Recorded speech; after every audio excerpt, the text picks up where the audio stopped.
It began with an online ad, a message sent into the digital void, seeking someone willing to fulfill an unimaginable request. What followed was one of the most disturbing cases in modern criminal history, one that continues to haunt Germany and the world to this day. This is the story of Armin Meiwes, the man who became infamous as the Rotenburg Cannibal.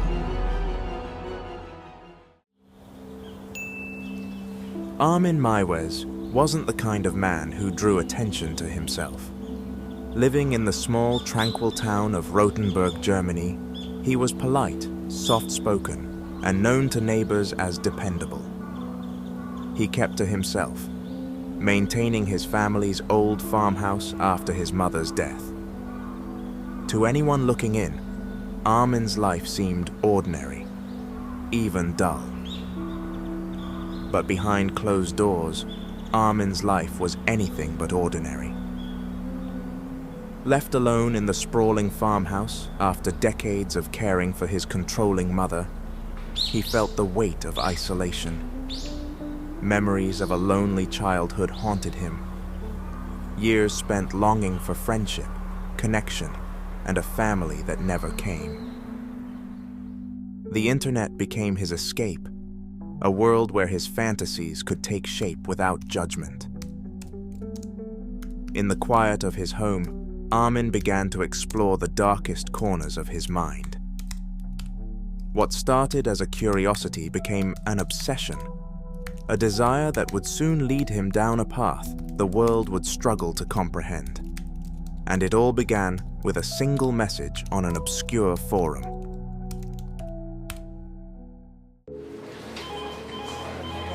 Bernd Jürgen Brandes was a man few truly knew. To his colleagues in Berlin's tech industry, he was intelligent, hard-working, and successful. But beneath his professional facade, Bernd grappled with a profound sense of alienation, a yearning for something more, something extraordinary. For years, he harbored desires that even he struggled to understand. For Bernd, life had become increasingly monotonous and disconnected. Behind closed doors, he explored online forums, seeking an outlet for desires he had kept hidden for decades.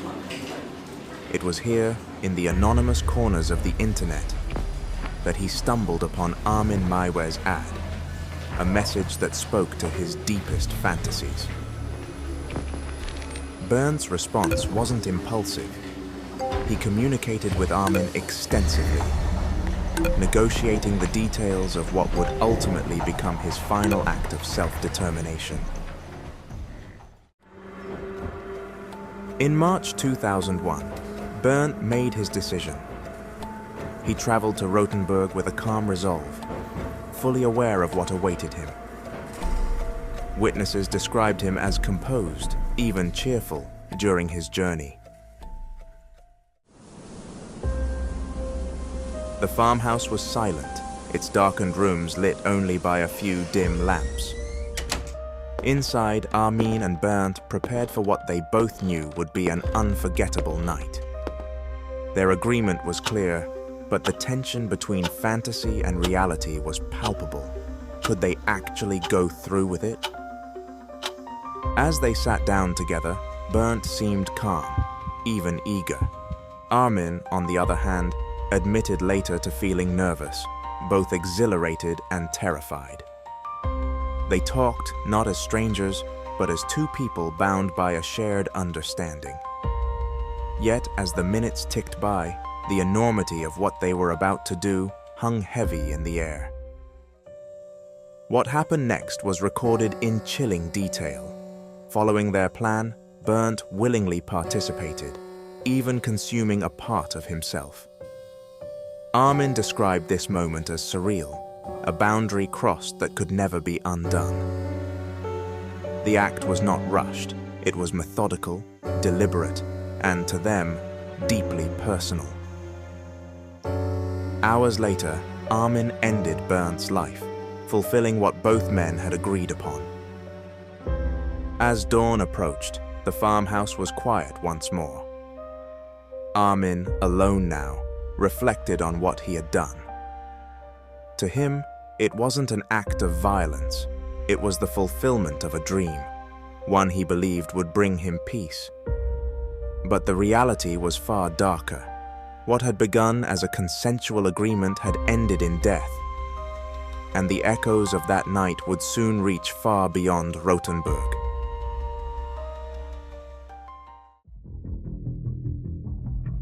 For months, Armin believed he had committed the perfect crime.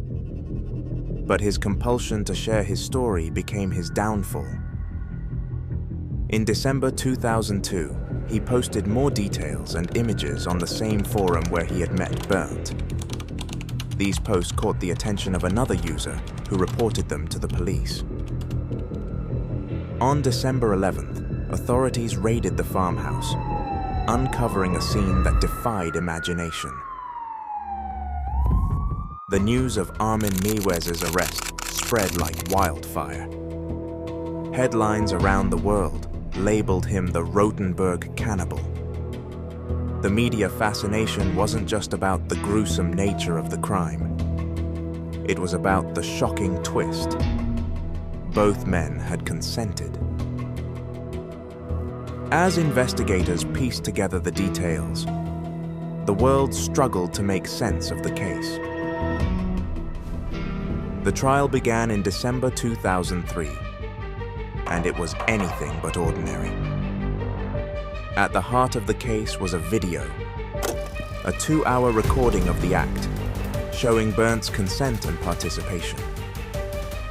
The prosecution argued that this was premeditated murder, while the defense claimed it was an assisted suicide.